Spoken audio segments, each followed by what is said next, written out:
Capítulo 1083 del manga de One Piece, la verdad de ese día. Tenemos un pedido de portada de Mikuro que pide a Doflamingo haciendo un nido con su abrigo y ayudando a un polluelo que se cayó de un árbol. Una portada agradable con Doflamingo, que es un gran villano, comportándose de una manera gentil con la naturaleza. Ya habíamos tenido portadas de villanos como Enel o como Croco ayudando a animalitos, me parece agradable verlo. Algo que contrasta mucho con la personalidad malvada de estos personajes y el contraste siempre viene bien. No hay nada que destacar, la ropa de Doflamingo es la que llevaba entre rosa. No me acuerdo si sus pantalones eran lo de Dressrosa o eran antes. Y parece estar en un lugar que me recuerda mucho a Long Ring, Long Land, el lugar en el que fue la Davy Back Fight. Pero ya viéndolo mejor, pues los árboles son diferentes. Me acuerdo que en una portada Croco ayudó a un perrito Pooh a protegerse de la lluvia mientras lo protegía con su paraguas y Croco se mojaba. Una portada que me gustó mucho. Aquí también se vuelve a repetir un poco esto y además de eso pues no hay nada muy importante. Y lo primero que me llama la atención de este 1083 es el símbolo de los Tenryubitos, la garra de dragón. Aquí la vemos entera. Yo tenía la duda hace capítulos cuando se mostró esta garra pero ya derretida por el fuego o derrumbada. Me causó curiosidad saber si este símbolo sería un poco diferente, habría algún aspecto en su diseño que nos hiciera un poco pensar, que nos hiciera teorizar quizás un poco. Y aquí se nos presenta algo que yo esperaba, que realmente no pensaba que íbamos a ver, pero aquí lo vemos. Es un poco decepcionante porque simplemente es la garra del dragón. Más allá de eso pues no tiene nada que llame la atención. También me parece muy simple para el símbolo que representan los Tenryubitos. Me esperaba algo un poco más estilizado, pero bueno, por lo menos no lo mostraron y era algo que esperaba. Y tenemos el resto de la conversación que tuvo Sabo con Iva y con Dragon acerca de lo que vio en Mary Joyce. Vemos que tenían un plan de 3 pasos. El primer paso era declarar la guerra a los Tenryubitos quemando el emblema o derribándolo. El segundo paso era rescatar a todos los esclavos que pudieran, entre ellos Kuma, aunque después Kuma decidió regresar de donde vino. Y el tercer paso era destruir los almacenes de comida de los Tenryubitos. Y en este tercer paso es donde tengo una duda, porque el objetivo de destruir estos almacenes, como dice Iva, tiene que ver con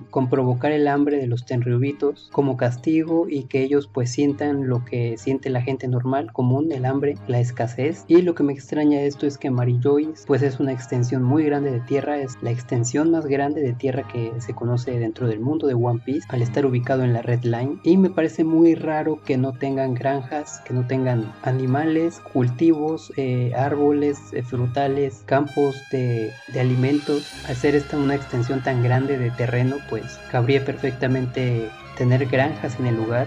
Y podrían decirme que Red Line pues es solamente piedra de color rojo, como ya hemos visto en la base o en la zona que toca el mar, es piedra de color roja, que ahí no puede crecer la vida, pero en la parte superior pues hemos visto que hay árboles, que hay vegetación, que hay extensiones de árboles, jardines, lo que es obvio. Y si este es el caso, pues ahí tiene que haber suelo fértil. Me parece muy extraño que tengan bóvedas o almacenes de comida y de ahí estén abasteciéndose los Tenryubitos en vez de generar ellos su propia comida. No estoy hablando de que los Tenryubitos se pongan a arar la tierra, evidentemente eso jamás pasaría, pero todas las labores del campo que conllevan la alimentación pues las podrían hacer los esclavos que tienen en cantidad. Podrían tener una serie de esclavos que estén trabajando la tierra y de esa forma Mary Joyce tendría su propia comida, sería autosuficiente y no tendría la necesidad de pedir o de mandar barcos a otros lugares a traer la comida. Así que ese punto me pareció extraño, que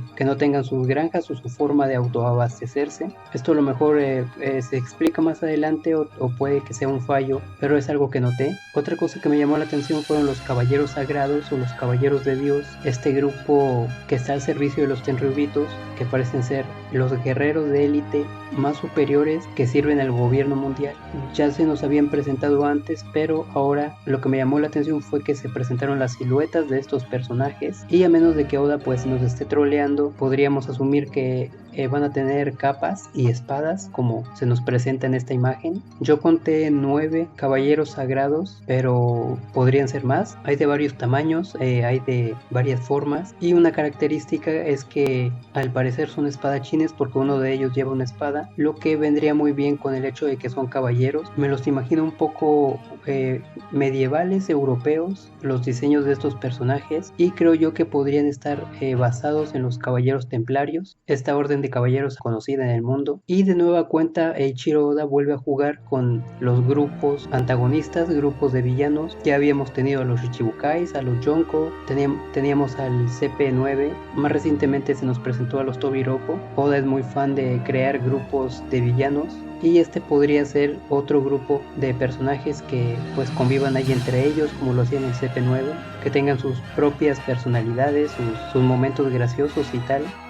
Y por último, otra cosa que me llamó la atención, que no es de mucha importancia, es el fondo en espirales que está detrás de estos personajes mientras Dragon habla de ellos. No sé si tiene algo que ver con las Akuma no Mi, pero pienso yo que es más un recurso gráfico, artístico, para un poco representar que estas entidades, que estos personajes son negativos y misteriosos. Y Dragon le muestra a Sabo el periódico en el que él supuestamente mató a Cobra, hablando un poco sobre Cobra, sobre que es un buen rey según Dragon. Y algo que me gustó fue que Sabo, a pesar de que lamenta la muerte del rey Cobra, también dice que es algo positivo y que él está cómodo, que él está bien con eso, lo que le da un poquito de sangre fría a Sabo, lo vuelve un personaje un poco más estricto. Y creo que a Sabo pues le falta esto, le falta un poco más de personalidad, ya que si quiere ser el sustituto de Ace como hermano de Luffy y heredero de la Mera Mera, pues por lo menos debe de tener una característica, tiene que tener personalidad, ya que Ace pues dejó la vara muy alta. Él tenía su personalidad impulsiva, pero también era respetuoso, tenía una personalidad muy marcada, y Sabo pues parece ser muy plano. A pesar de tener sus convicciones muy claras, pues creo que aún le faltaba un poco más de desarrollo, y el que se muestre con sangre fría en este episodio, en este capítulo, pues me gustó. También Sabo tiene una expresión de asombro cuando ve el periódico, lo que nos confirma que pues él no fue el responsable de la muerte del rey Cobra, ya que se le ve demasiado sorprendido, lo que me lleva a pensar cómo es que pusieron a Sabo en esa fotografía. Parece tomada desde arriba, desde un ángulo superior,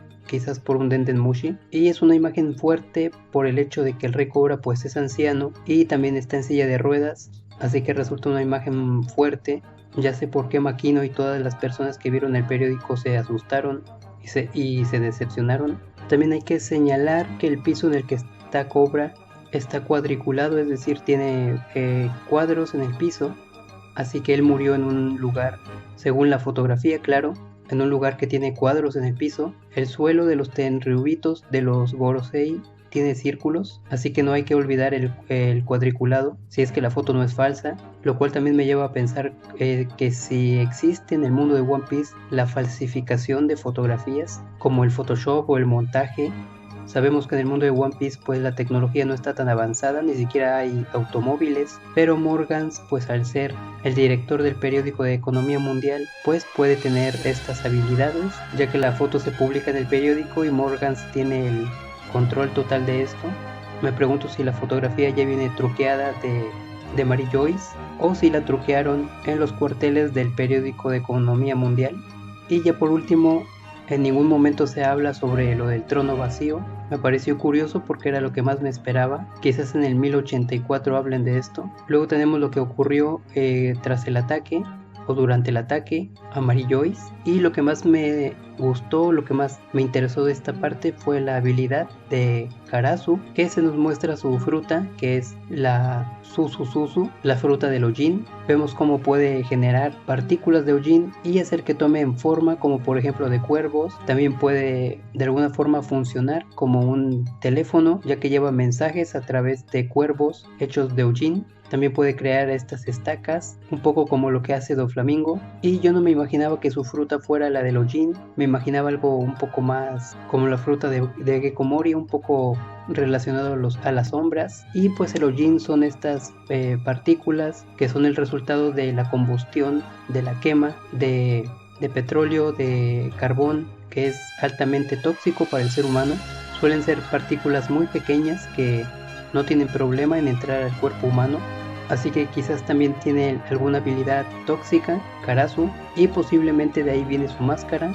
Aunque no vimos utilizar ningún ataque tóxico, tampoco lo vimos utilizar el chiste de tener la máscara apagada, ya que para hablar tiene que encenderla, si no no se escucha bien su voz. Aquí no vimos ese chiste. Y otra cosa que me llamó la atención fue Morley contra Ryokugyu. Me sorprendió que Morley fuese capaz de hacerle frente a este almirante. Por ahí Karasu se enfrentó a Fujitora, que estaba a punto de convocar un meteorito. No me sorprende que quiera destruir Mary Joyce, porque Fujitora pues es un buen almirante. Así que quizás la pelea pues tenía el motivo perfecto o la excusa perfecta para utilizar su ataque y destruir parte de Mary Joyce, lo cual yo creo que le hubiese gustado a Fujitora, pero me sorprende que le hayan podido hacer frente a los almirantes, lo que demuestra que son muy fuertes los comandantes del ejército revolucionario. Y lo que más me gustó de este capítulo, lo que más me llamó la atención, fue la aparición del resto de los CP7, que ahora son CP0.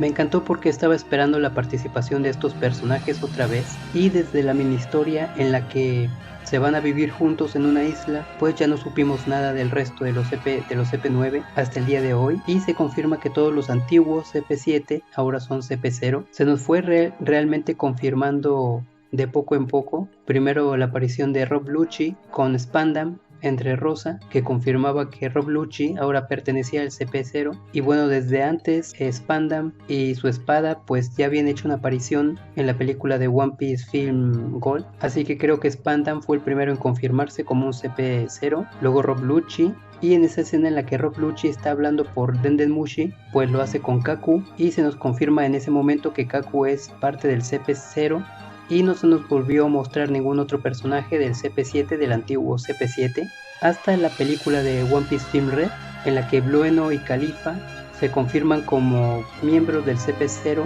lo cual me sorprendió mucho en aquella ocasión, porque yo pensé que solamente Rob Lucci y Kaku, por ser los más fuertes, iban a ser los que pertenecieran a esta organización, pero también resulta que la inclusión de estos dos personajes, Blueno y Califa, pues fue más una decisión del comité que planeó la película, más que de Oda, así que no estaba del todo claro si era canon o no. En este 1083 se nos confirma que sí es canon, aunque no sus antiguas apariencias, y finalmente en este 1083 se confirma a Kumadori, a Fukuro y a Yabra, que eran los que faltaban, todos vestidos de blanco. Por ahí el diseño de Yabra es el mismo, la misma ropa asiática, la misma ropa de características chinas, como de Kung Fu, pero en tonalidad blanca. Luego tenemos a Blueno, que también va de blanco, de smoking. Luego tenemos a Califa, que se ve muy diferente a como apareció en la película Film Red. Tiene una especie de moño, de corbata victoriana, y también va de blanco. Luego tenemos a Fukuro, que lleva unas gafas muy pequeñas, negras, y también va de blanco. Y finalmente Kumadori, que también lleva un saco blanco, pero no destaca mucho. Y por fin se revelan pues todos completamente confirmados que son ahora CP0. Me gustó mucho verlos y tenía muchas ganas de esta aparición. Por ahí luego vemos a Sabo tratando de rescatar a Akuma, a San Carlos y San Roswell, que no aprenden y quieren ir otra vez tras Shirahoshi. Por ahí Bonnie también aparece, pero lo que más me llamó la atención de estos paneles de personaje fueron Rob Lucci y Vivi, y se encuentran en el principio de las escaleras que conducen a Mary Joyce y tienen una pequeña charla. Me confunde un poco porque varía mucho de versión a versión. La versión de los Mugiwaras Scans difiere mucho de la de los de Rio Poneglyph, así que no sé cuál fiarme realmente.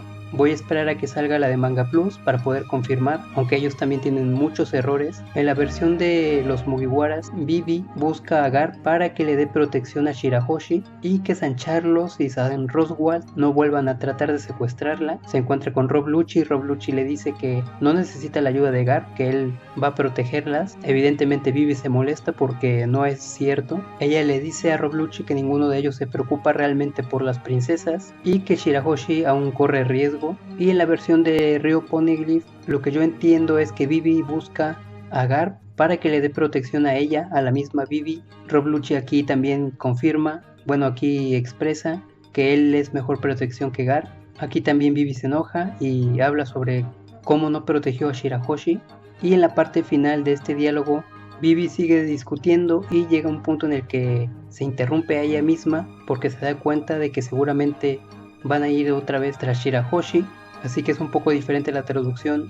Y también recordemos que Vivi fue secuestrada y llevada con Morgan junto con Wapol, probablemente al estar Rob Lucci a solas con Vivi, pues Rob Lucci tuvo algo que ver con el secuestro. Y finalmente tenemos a Cobra llegando en silla de ruedas a la sala principal donde se encuentran los Gorosei, donde posteriormente moriría, con la intención de discutir algún punto que no se aclara, porque ahí termina el capítulo. Así que si seguimos con esta trama del Reverie, pues seguramente veremos cómo fue que murió Cobra realmente, y espero que Sabo termine de contarle a Ivankov y a Dragon lo del asiento vacío y lo de Im-sama. Y esto es todo lo que más me ha gustado de este 1083, lo que más me ha llamado la atención, y esperar el siguiente.